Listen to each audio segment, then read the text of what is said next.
Hello everyone and welcome back to Smokin, Drinkin, and Chillin, my YouTube review series where I smoke and review barbecue meats, drink obscure sodas, and talk about generally interesting things.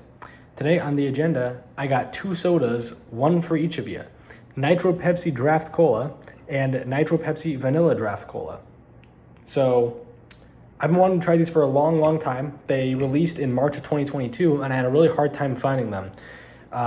Couldn't find them anywhere, and I found them here in Philadelphia actually, which was lucky.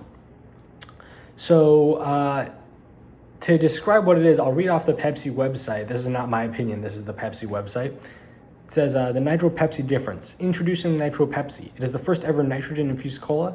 It's more than just a cola, it's an experience. The easy texture, the mesmerizing cascade of tiny bubbles, the silky, frothy foam head, the unapologetically Pepsi taste sparks a connection. And then they talk about the widget technology at the bottom of each can, which makes it smooth and easy to drink. So, yeah, I'm excited to try this out. As I understand it, the gimmick is that when you pour it, the bubbles don't, when you pour soda normally, the bubbles kind of rise and might make over. And I think the gimmick is that the bubbles stay where they're supposed to be and it doesn't go over.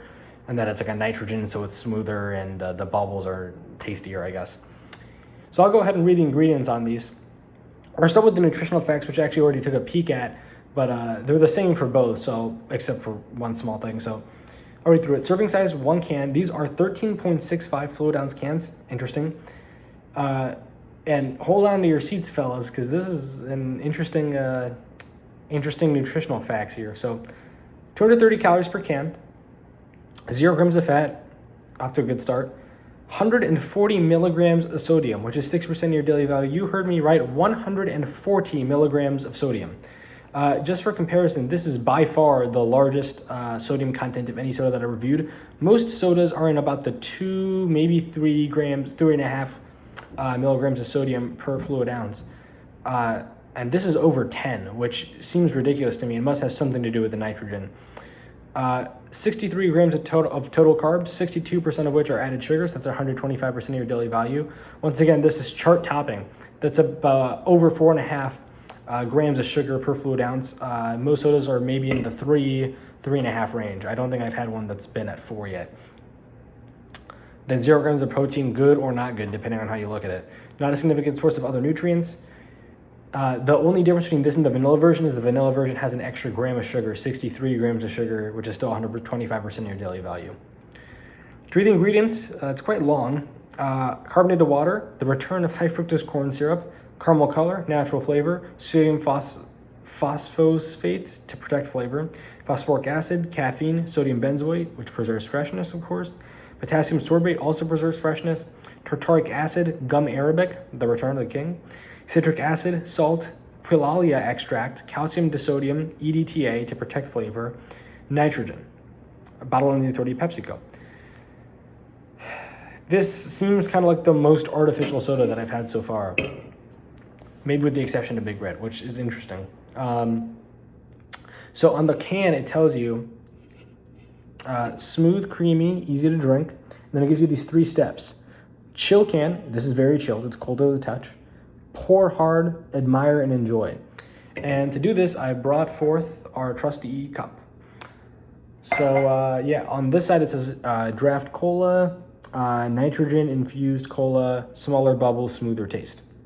So what I'm going to do is I'm going to pour it into the glass for one of the versions, like it intends me to. The other version, I'll just take a sip out of the can and I'll see if it makes a difference or not. Because I don't know if you always have a glass laying around. If you do, then that's kind of reducing the convenience factor a little bit. So let me go ahead and open this up. And I'm going to pour right away instead of taking a whiff, just because I really want to get that, whatever. A loud thing to start with. It's overflowing a little bit, unfortunately, but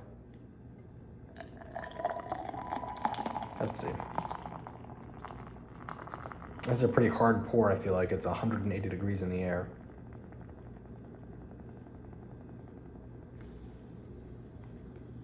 All right. So as you can see, it's not overflowing with the bubbles. It's pretty stable. And there's this kind of cloud that's lasting for a fairly long time. I can definitely see teeny tiny bubbles. Lots of teeny tiny bubbles. And it's taking a long time to dissipate.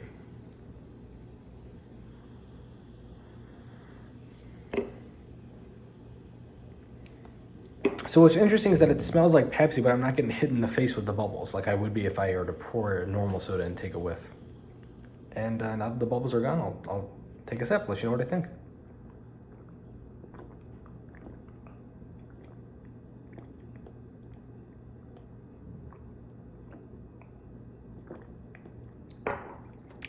Interesting.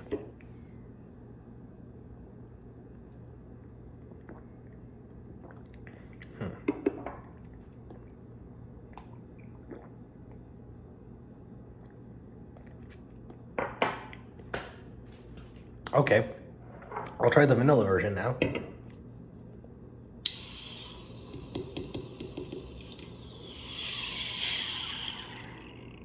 Don't give me attitude. Oops. My phone just told me it's low battery. All right, I'll just drink out of the can for this one.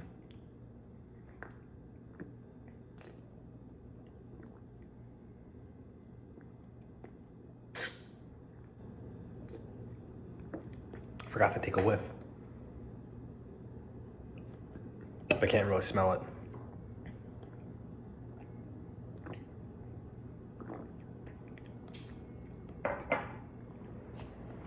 Okay, here's my take.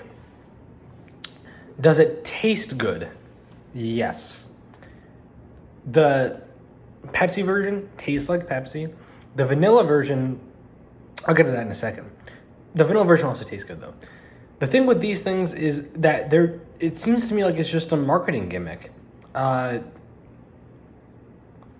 bubbles on this thing kind of faded pretty quick. Like they lasted for longer than a normal soda would. But it faded quickly enough that it's not like I could drink out of the foam top for a long, long time. The real thing is it smooth? Texture. So taste-wise, it tastes fine. Texturally, my issue is it smooth? Absolutely. Is it too smooth? Yes. Because I don't want my sodas to be that smooth. I want them to be a little bit fizzy. I want them to be carbonated. And these are basically flat sodas. The best way I can describe this is that it tastes like flat Pepsi. So the taste is there, but it tastes like you opened up a Pepsi, left it out for 3 hours, and you came back. The pouring it was kind of fun, but when are you gonna have a glass sitting around to pour your thing into? I don't know. Seems like the convenience factor is a little bit off. Now this, I like the taste a little bit more because it's unique. The vanilla flavor definitely comes through. The best way I can describe this, and I think this is actually a spot on explanation. I forgot to read the ingredients of this one, so let me just make sure that nothing's different.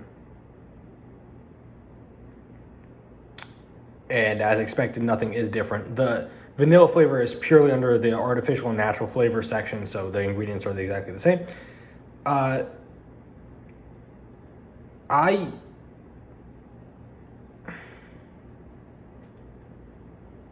Give me a second. There's an asterisk here underneath that says versus regular Pepsi.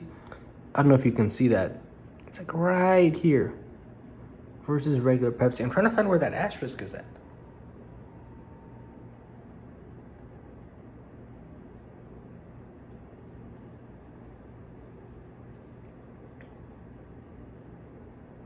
No way.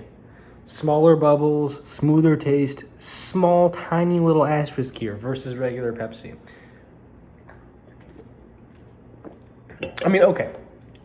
That's fine. What the vanilla version tastes like is, if you were to take, like a Coke float where you take Coke and you put vanilla ice cream in it, if you're gonna do that with Pepsi, take a glass of Pepsi, put vanilla ice cream in it, and anybody who has a float knows, if you would let the ice cream melt and let the soda go flat, that's what that tastes like. Also, maybe an accurate description, like flat Pepsi plus vanilla coffee creamer. It tastes like good, but it's just, it's unidimensional, it's completely monotonal, it's entirely homogeneous, monotonous, frankly, terrible. I can't believe I went through all the effort to acquire these just to be let down in this way. So ratings wise, I gave Big Red a 7, I think. These, I mean, they taste a lot better than the Big Red does, but 7.5. They're lucky I'm not giving them a 7 for the inconvenience of their whole gimmick. I don't know why anybody would ever buy this. And maybe now I know why it was hard for me to get. I don't know why any store would stock this stuff. I don't know who buys it other than suckers like me. So if you see it and you're intrigued by it, and you think, oh, it's been out for 4 months, why don't I give it a shot? They did a lot of marketing for it. Don't do it. It's not good. PepsiCo, if you're watching this, you can do better. I know it. And this is why I reviewed the original Pepsi, so I could have a comparison. Anyway, yeah, so 7.5 out of 10, and that's being generous, frankly. So yeah, thank you all for watching. As always, I really, really appreciate it. Like, comment, subscribe if you haven't already. Subscribe and hit that notification bell so you get email notifications when I drop a new video instead of, you know, sitting around at home waiting when another SDC review is going to come out. You want to be in the know? As soon as you wake up, it'll be in your inbox. The notification bell thing, do that. Also, please email me, contactsdcreviews@gmail.com for questions, comments, concerns, inquiries, suggestions, business opportunities. I'm just saying. But yeah, email me if you haven't already. Please do that. And congratulations to Elliot Peck for being the only person to guess that I was going to review Nitro Pepsi after the original Pepsi video. Great job, buddy. So thank you all for watching. Have an excellent rest of your day.